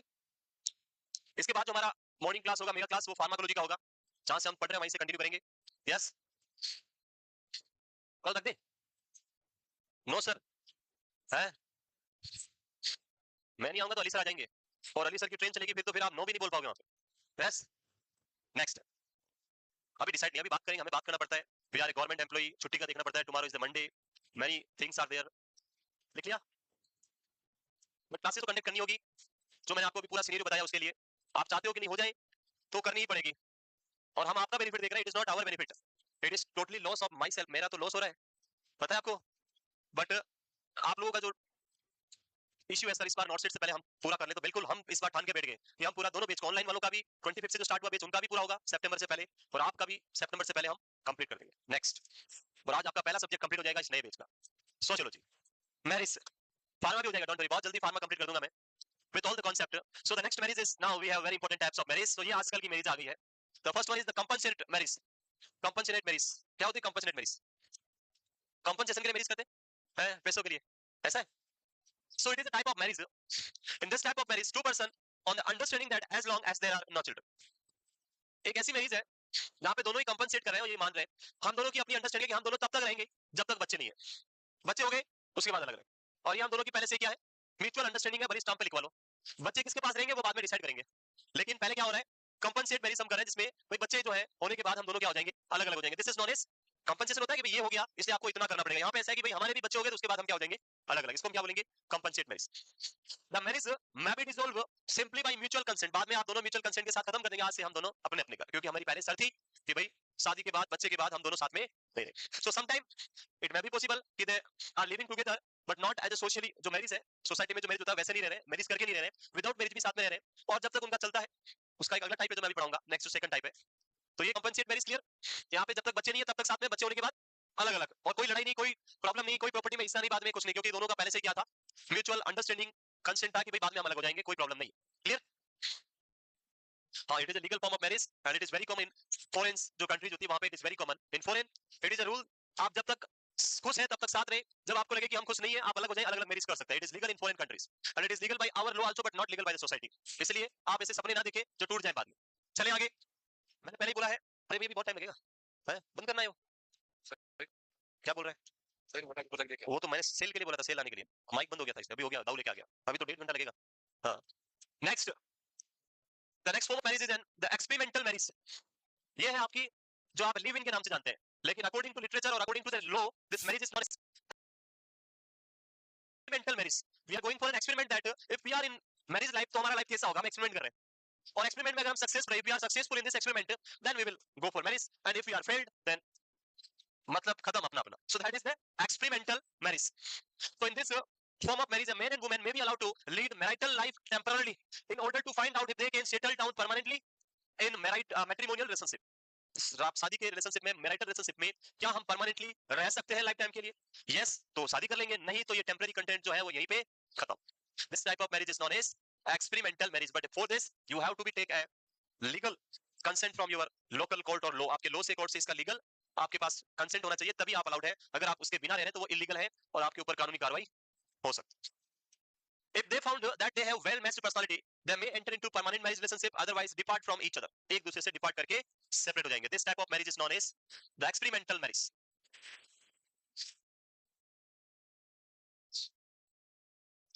तो देखा मैरिज को, जान लिया पूरा।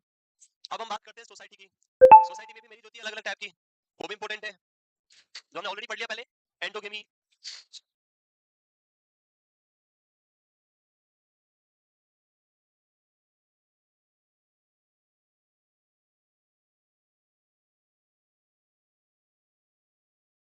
बताया था अभी थोड़ी देर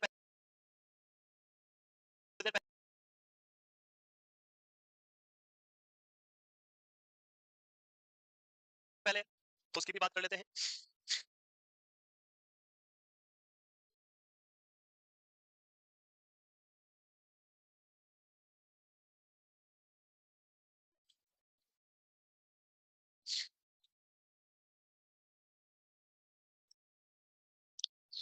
The most common type of marriage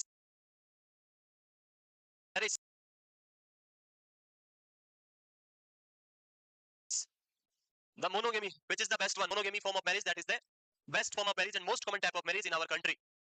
Other rest are just formality only, that are not the permanent relationship. वो permanent नहीं है, just formality के लिए है, कहीं ना कहीं बाद में relationship टूट ही जाएगा।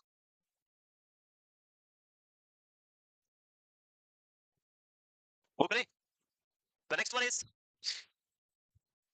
if they find they are they have well matched personality, लगता है कि हम दोनों यहाँ पे साथ में रह सकते हैं, तो फिर ठीक है, and नहीं तो फिर depart from each other, अलग अलग हो जाएंगे एक दूसरे से। Clear?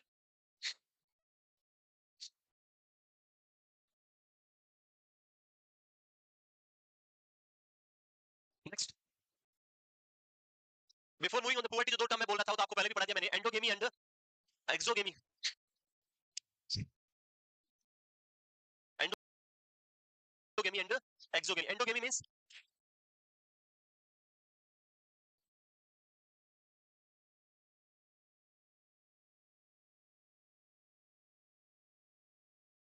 inside the community,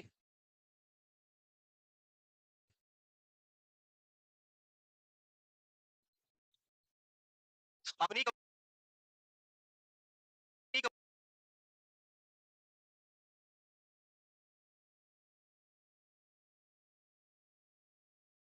community में शादी करना उसको हम क्या बोलते हैं, endogamy. And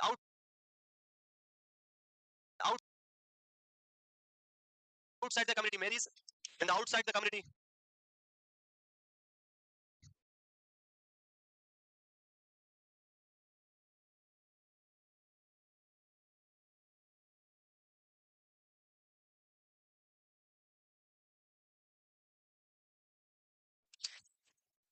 that is known as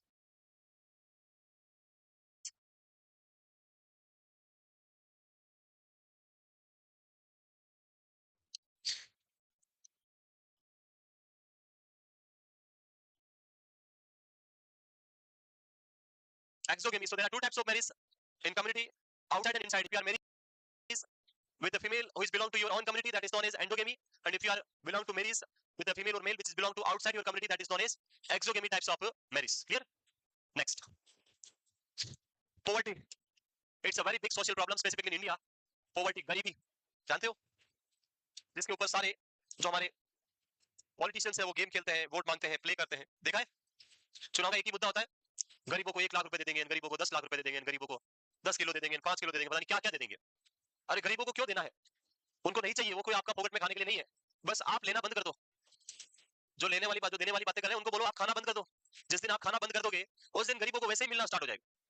but हमारा जो कंट्री है यहाँ पे पोवर्टी एक ऐसा खेल है जहाँ पे लोगों के साथ खेलते हैं। 5 साल की राजनीति करने के लिए एक दिन के लोगों को खुश कर दो, एक दिन के लिए एक बोतल लाकर दे दो, वो खुश आपको वोट और आपकी सरकार। ऐसा नहीं होना चाहिए, दैट इज कंप्लीटली रॉन्ग। जो पॉलिटिशियंस है, जो भी लीडर्स है, वो हर एक पर्सन के लिए थिंक करें। ऐसा नहीं है कि गरीब आदमी इसके अलग कानून बना के इसको पैसे दे दो। आप किसी भी पर्सन को अगर डायरेक्ट मनी प्रोवाइड करते हैं, फंड प्रोवाइड करते हैं, तो वो उस आदमी को और ज्यादा निकम्मा बनाता है। हमेशा ये लाइफ में याद रखना है। और इसका एक कॉमन एग्जांपल है जिसको मैंने बहुत बार पहले भी बताया होगा।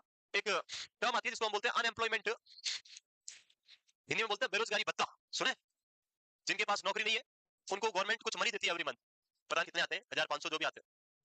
तो जो भी आते हैं होंगे, every state in their own provision and the state government will giving this money. If you are a degree holder or if you are a master degree holder, तो आप उसमें अप्लाई कर सकते हैं और आपको क्या मिलेगा, भत्ता मिलेगा। That is not a भत्ता, वो आपको एक अनएम्प्लॉयमेंट से और ज्यादा निकम्मा बनाने वाली स्कीम है। आप लाइफ में जो आपको बेसिक चाहिए, बीड़ी सिगरेट गुटखा तंबाकू चाय कॉफी, उसके पैसे गवर्नमेंट डाल देती है, बाकी पैसे घर वाले दे देते हैं। ना पढ़ाई करते हैं ना कुछ करते हैं, वो ऐसे जुगाड़ चलता रहता है। 6 महीने 1 साल 2 साल पढ़ेंगे, पढ़ने के नाम पे रहेंगे और उसके बाद वही काम करेंगे, गाँव जाएंगे या कहीं और जाके पत्थर डाल रहे होंगे कि मैं तो बहुत मेहनत करी बट नहीं हुआ। अरे होगा कैसे, जब आपको पैसे गवर्नमेंट दे रही थी, आपको कुछ पैसे, आपको अगर गुटखा खाना है और उसके पैसे नहीं मिल रहे, आप तड़प रहे हो ना, तो मेहनत करोगे। मेहनत करना ही नहीं पड़ रहा है आपको, तो आप क्यों मेहनत, why you go for the hard work if government is paying you for the gutkha bidi cigarette? So that is completely wrong and never apply for this type of scheme. कभी भी इनके लिए अप्लाई ना करें। रोजगार भत्ता लेने के लिए आप लाइन में लगे हुए फॉर्म के लिए, इतनी सारी लाइन लगी, किस लिए खड़े हो बेरोजगारी भत्ते के लिए? अरे इतनी लाइन लगा के बाद घर जाके पढ़ाई करो, बेरोजगारी वैसे ही खत्म हो जाएगी। क्यों रखना है ऐसी स्कीम, क्यों बनाना है अपने आप को, क्यों आप बोलते हो कि मैं बेरोजगार हूँ? क्या आपके हाथ पैर नहीं है? इवन आजकल तो जिसके हाथ पैर नहीं है वो भी बेरोजगार नहीं है, वो भी पैसे आपसे ज्यादा कमा सकता है, कमाता है, कमा क्या सकता है, यस और नो? तो फिर क्यों ऐसी स्कीम में पढ़ना? तो ये सारी स्कीम आपको किधर लेके जाती है, पॉवर्टी से और ज्यादा पुअर बनाने की स्कीम्स हैं।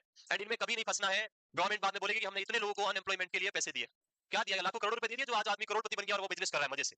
ना तो उससे कोई आपका कपड़े आने वाले हैं, ना कुछ होने वाला है, गुटखा आ सकता है रोज का एक, वो आ सकता है बस, और कुछ नहीं आएगा। जो नहीं खाते वो भी सीख जाएंगे क्योंकि उतने ही पैसे, समझ गए? तो पॉवर्टी क्या है? It's a type of social problem. Poverty as a social problem is very much out of control in India. हमारी कंट्री का रूल है, poor person should be more and more poor and a strong person or a rich person should be more and more a rich person। होता है, टक्कर रहती है, ओढ़ रहती है उनमें। इस बार मेरा प्रॉफिट 1000 करोड़ था, अगले साल 2000 करोड़ होना चाहिए। और भाई 2000 करोड़ में कितने जीरो होते हैं समझ में आता है?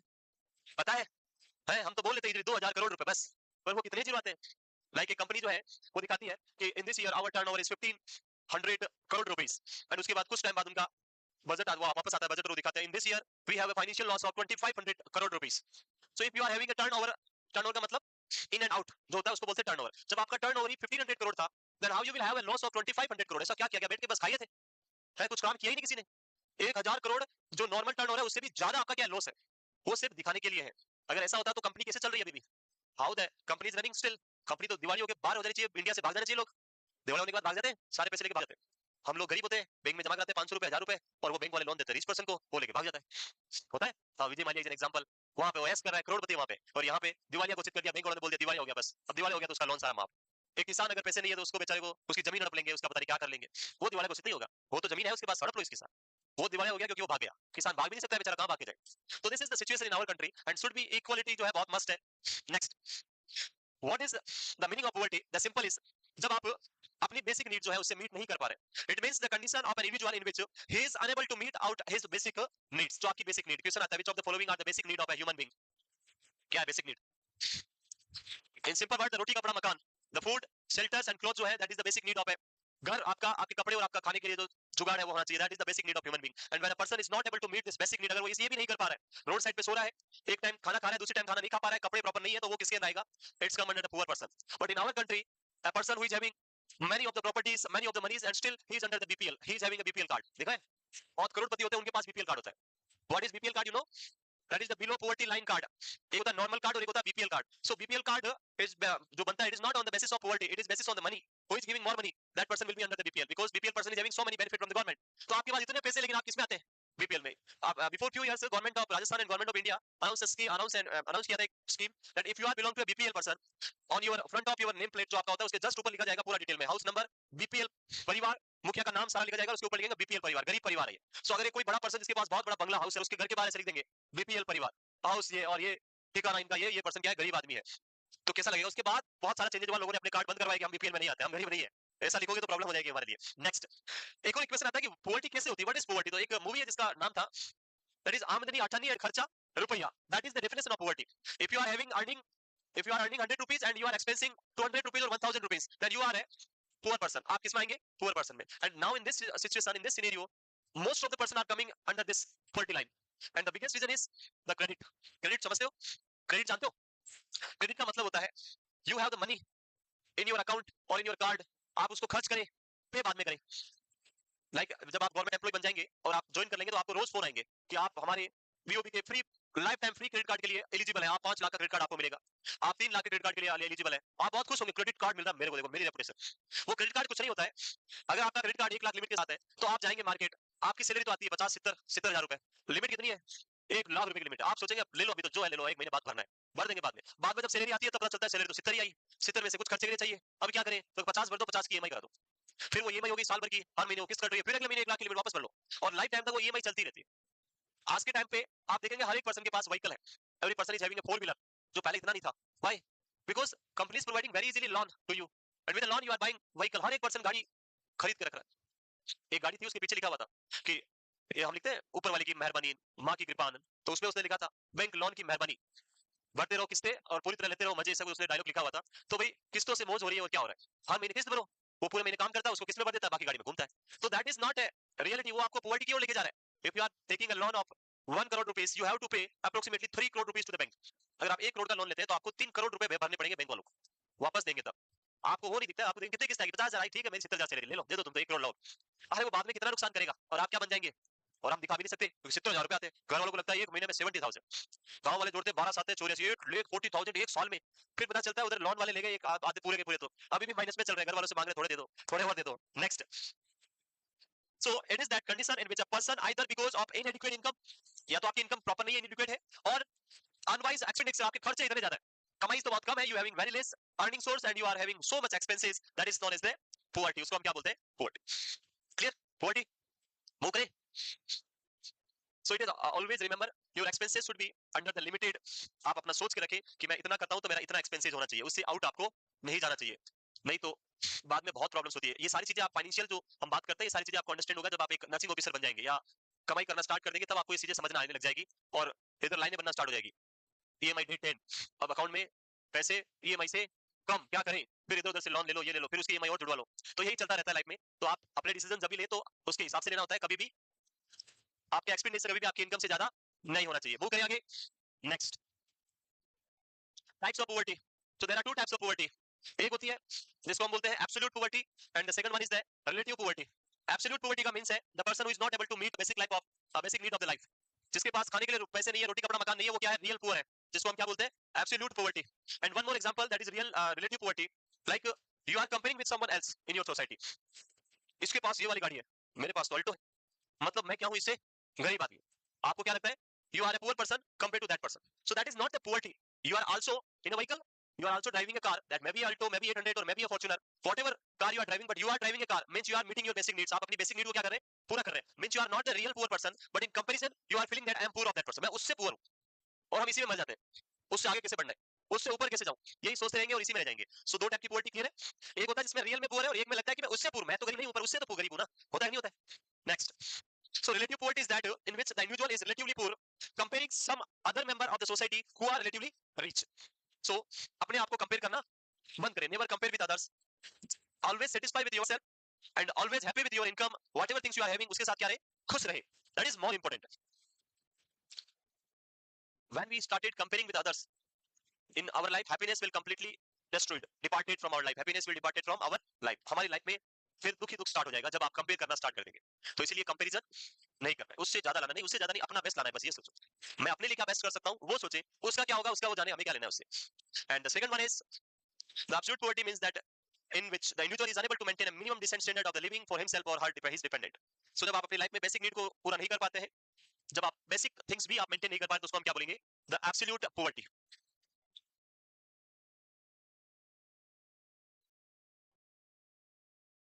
क्लियर है ये? Relative poverty as well as the absolute poverty. Next, in our country, our government try to eradicate this poverty, and for that government run various programs. We have so many programs, and details of these all programs you will study in the community. Community में अंदर sir बहुत सारे programme पढ़ाते हैं. So few examples जो यहाँ पे मैं आपको दिखाता हूँ. बाकी उनकी डिटेल सारी सर आपको पढ़ाएंगे कम्युनिटी के अंदर.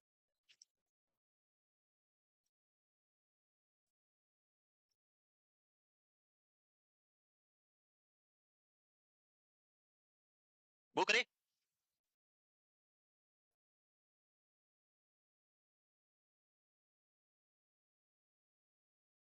The next, आपको इनको लिखना नहीं है. अगले जो प्रोग्राम्स लिखे हुए वो जस्ट आपको लिखने के लिए, लिखने की जरूरत नहीं है. नहीं लिखा. So relative poverty और absolute poverty. You are not a poor person. You will be a poor person with your thought only. आपकी thinking की वजह से आप poor हो सकते हैं. If you are having the money to meet your basic needs, तो आपकी basic need है उसके लिए उतना आपके पास पैसा है तो आप गरीब नहीं है. और अपने आप को गरीब कहना बंद कर दें. बोलते हैं कभी-कभी ऐसा गलत बोलने से भगवान भी सोच लेते हैं इसको ऐसा ही बना दो. देखा है? So इसलिए अपने आप को गरीब नहीं बोलना है. If you having the basic things like रोटी कपड़ा मकान in your life, बस satisfy रहो उसमें, मस्त रहो, खुश रहो. उससे ज्यादा कुछ नहीं चाहिए. बाकी कौन सा साथ में लेके जाओगे? ले जाना है कहीं पे? Yes or no? Yes sir, ले जाना है. चलो आगे. So ये स्ट्रेटजी नहीं लिखनी है, ये जस्ट नाम है, आपको देखना है, कुछ लिखने की रिक्वायरमेंट नहीं है. स्ट्रेटजीज टू एलिविएटिंग पॉवर्टी जो सर आपको पढ़ाएंगे डिटेल में कम्युनिटी में. लाइक 5 ईयर प्लान जो आपने पढ़े होंगे, हर 5 साल में कुछ प्लान्स आते हैं. नेशनलाइजेशन ऑफ बैंक, बैंक को सारा नेशनलाइजेशन किया गया ताकि पैसे खा नहीं सके. 20 point program, state poverty program, IRDP the integrated rural development programs, TRYSEM training rural youth for social employment, NREP national rural employment program, RLEGP the rural landless employment guarantee program, and the JRY Jawahar Rozgar Yojana, and recently start हुआ था Antyodaya programme के साथ साथ गरीबी हटाओ बेकारी हटाओ programme with MNREGA, Mahatma Gandhi national rural employment guarantee act जो भी चलता है आजकल मनरेगा. सो ये सारे प्रोग्राम आपको डिटेल में पढ़ाएंगे सर कम्युनिटी के अंदर. क्लियर? लिखने की रिक्वायरमेंट इनको बिल्कुल नहीं है. और भी है. हाउसिंग के लिए भी बहुत सारे प्रोग्राम्स आते हैं. लोन मिलता है, गवर्नमेंट जो है हाउसिंग के लिए आपको लोन देती है, कुछ कंसेशन प्रोवाइड करती है, कुछ अमाउंट. हाँ. सो ये है national adult education programme. The NAE programme was launch on the 2 October. Rural functional literacy. ये सब छोड़ो, इनको हमें नहीं पढ़ना, यहाँ पे सर पढ़ाएंगे. हमारा next very important topic that is social stratification. What is social stratification? What is social stratification? You can say it's a type of level. According to the level, society को divide करना, अलग-अलग level set करना. That is known as social stratification. देखा होगा, ये गरीब है, ये थोड़ा मीडियम वाला गरीब है, ये थोड़ा अमीर है, ये थोड़ा ज्यादा अमीर है, अलग-अलग level होते हैं. So social stratification will be done on the basis of class system and on the caste system. Dividing the society in various groups on the basis of class system and caste system, that is known as social stratification. So the process by which individual and groups are ranked, लोगों को rank करना, divide करना, more or less enduring hierarchy of status is known as stratification. Ranked करना अलग-अलग, higher, medium, lower, high class, low class. So ये जो stratification होता है, ये आपके अलग-अलग दो बेसिस पे हम करते हैं. One is on the class system and second one is on the caste system. In villages, this stratification mostly done on the caste system, and in the rural community, this stratification will be done on the class system. आप city में जाएंगे तो वहां पे किसी की cast नहीं जानते, वहां पे सब क्लास देखते हैं. और जब आप गांव में जाएंगे तो आप देखेंगे गांव के अलग-अलग कोने हैं, चार अलग-अलग. ये वाला एरिया उनका है, ये उनका है, इधर जाओगे तो इनका है, अलग-अलग है. एक ही एरिया में एक ही टाइप के घर होते हैं. ये एक ही कम्युनिटी के लोग हैं. ये हाई वाले ब्राह्मणों के घर है, ये इनके घर है, ये उनके घर है. सो वो गांव के अंदर आपको कास्ट सिस्टम देखने को मिलेगा। Social stratification, after the completion of sociology you will have a break for 2 hours, whatever times I am ending, after that you have 2 hours break. जितनी बजे मैं खत्म करूंगा उतनी बजे से लेके आपको नेक्स्ट 2 आवर्स का ब्रेक होगा, और फिक्स 2 आवर्स के बाद मैं क्लास वापस स्टार्ट कर दूंगा। सो जब भी आप निकलेंगे क्लास खत्म होगी तो मैं टाइम के साथ जाऊंगा अनाउंस करके, और आप उसके 2 घंटे बाद वापस क्लास के अंदर होंगे। Clear? After entering of my inside the class, मैं एंटर होने के बाद मैं बाद में किसी को अलाउ, मैं बंद कर दूंगा गेट, क्योंकि फार्माकोलॉजी सब्जेक्ट में डिस्टर्बेंस नहीं चाहिए, क्योंकि वहां पे कॉन्सेप्ट ज्यादा इंपॉर्टेंट है और कॉन्सेप्ट इस लैपटॉप में लिखे हुए नहीं है, वो मुझे यहीं से लाने पड़ेंगे। तो इसीलिए आप लोग 2 घंटे, I think more than sufficient for your lunch break, और रेस्ट भी हो जाएगा 2 घंटे में। तो 10 मिनट में लगाते हो खाने में, तो 2 मिनट में खाना खा लेते हो। बाकी 158 मिनट जो, सॉरी 118 मिनट जो होते हैं, लाइन लगेगी तो 2 घंटे नहीं लगेगी, 2 घंटे में खत्म हो जाएगा खाना, हो जाएगा ना। Next, types of social certification कितने टाइप का होगा? There are 2 types of social certification. Social certifications are 2 types, one is the open system and second one is the close system, जिसको हम 2 टाइप से पढ़ते हैं, कास्ट एंड क्लास। तो first क्या है आपका? ओपन सिस्टम लिखिए आप, उसके बाद हम पढ़ेंगे close system.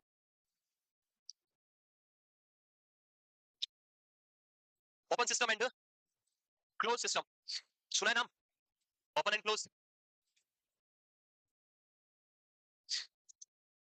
So open system, the open system is also known as the class. ये ओपन है सबके लिए, आप में हिम्मत है तो पैसे कमा के आप हाई क्लास में आ जाओ, and if you have a courage, तो आप में मनी का क्रेज है, पैसे कमाने का पावर है, तो आप हाई क्लास में आ सकते हैं। मनी खत्म हो गया तो आप किस में आ जाएंगे? लो क्लास में। बट इन क्लोज सिस्टम, जिसको हम कास्ट सिस्टम बोलते हैं, आप लिख सकते हैं इनके आगे, open system is the class system and close system is a caste system. Caste system में पैसों के बेसिस पे आपकी कास्ट चेंज नहीं हो सकती है, इसलिए उसको बोलते हैं क्लोज सिस्टम। क्लोज यानी एक बार जो हो गया वही रहेगा, you will not change your caste. If you are having a rich person और if you are a poor person, you will always be same caste, जो आपकी वो सेम कास्ट ही रहेगा, चेंज नहीं होगा।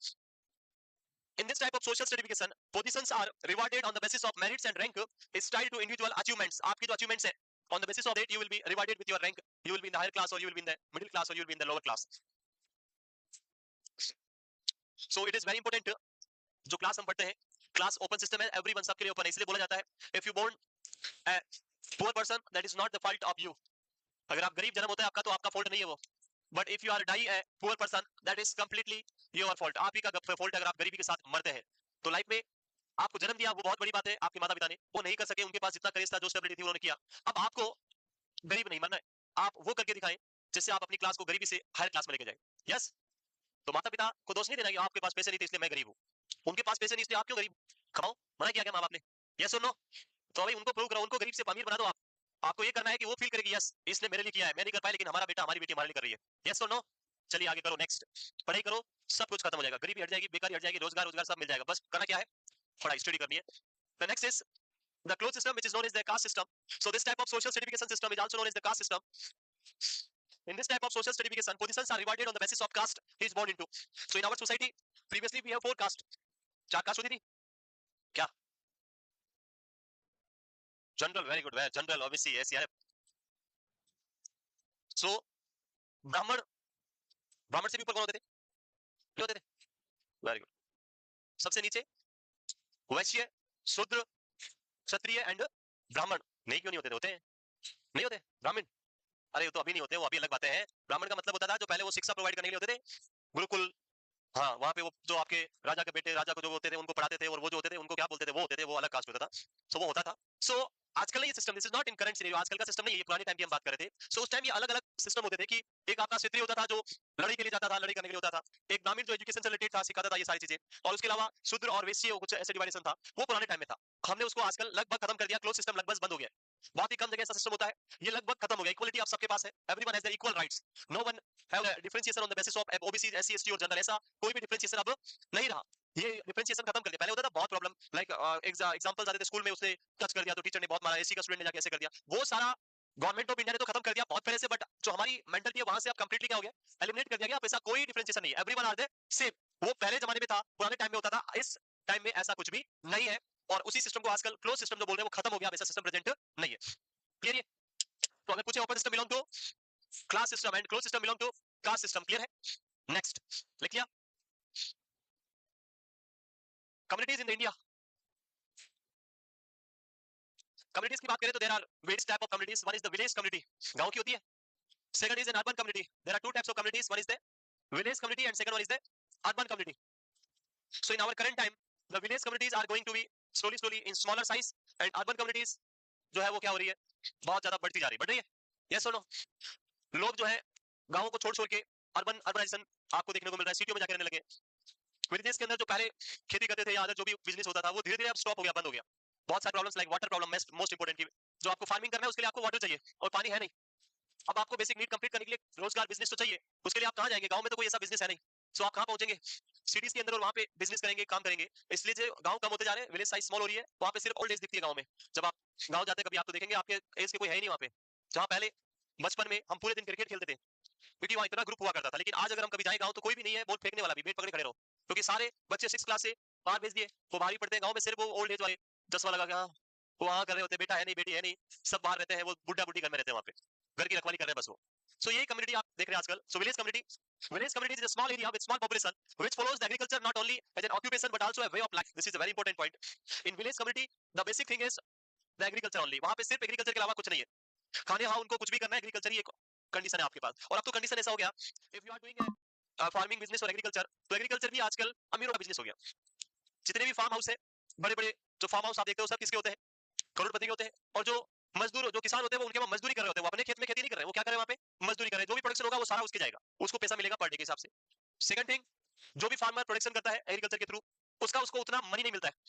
Like if you are producting wheat, maize, onion, garlic, whatever things, आपका green chilli, so ये जो प्रोडक्शन जब हम करते हैं, द रेट जो आप बाई करने की रेट होती है फार्मर से वो होती है 5 rupees per KG, 10 rupees per KG. And when you are going to buy from a shop the selling rate will is 50 rupees per KG, 70 rupees per KG, 100 rupees per KG. So उसके बीच में इतना difference है, जो differences कहाँ जा रहा है? जो बीच में खाने वाले लोग बैठे, जो करोड़पति अमीर है, वो लोग मजदूर से खरीदते हैं और इनको बेचते हैं, बीच में वो खा जाते हैं 50 रुपए। उन्होंने कुछ नहीं किया लेकिन वो करोड़पति बनते जा रहे हैं और वो बेचारा बेसिक नीड के लिए भी रो रहा है। सो ये प्रॉब्लम बहुत बड़ी होगी आजकल। The villages is the oldest permanent community of I mean, और ये फैक्ट है हर एक पर्सन का। परमानेंट कम्युनिटी की बात करें, सबसे ओल्डेस्ट कम्युनिटी की बात करें तो वो है हमारा village is the permanent community जो हमें मिलती है। The community development programme was launch in 55 selected project on October 2 1952। So जो कम्युनिटी को डेवलपमेंट करने का जो पहला प्रोग्राम लॉन्च हुआ था, जो आपको सर पढ़ाएंगे, 2 अक्टूबर 1952 में लॉन्च हुआ था, जहां पे 55 सेलेक्टेड प्रोजेक्ट इसमें लॉन्च किए गए थे कम्युनिटी को डेवलप करने के लिए। Each project covering an area of 300 village. Total 55 programme थे, जिसमें से एक प्रोग्राम कितने विलेज को कवर करेगा? 300 को। और अगर पॉपुलेशन की बात करें तो अप्रोक्सीमेटली 3 लाख पॉपुलेशन को ये एक प्रोग्राम कवर करता है। वन प्रोग्राम कवर है 3 लाख पॉपुलेशन और approximately 300 villages. So this is the village community.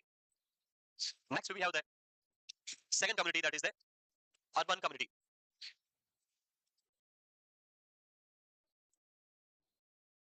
Currently अभी तो गवर्नमेंट ऑफ इंडिया जो है बहुत सारे प्रोग्राम्स रन करती है और विलेजेस को भी डेवलपमेंट के लिए बहुत सारा फंड जो है वो प्रोवाइड किया जाता है। But because of due to unawareness, uneducation, जो फंड है वो सारे लोग खा जाते हैं बीच में।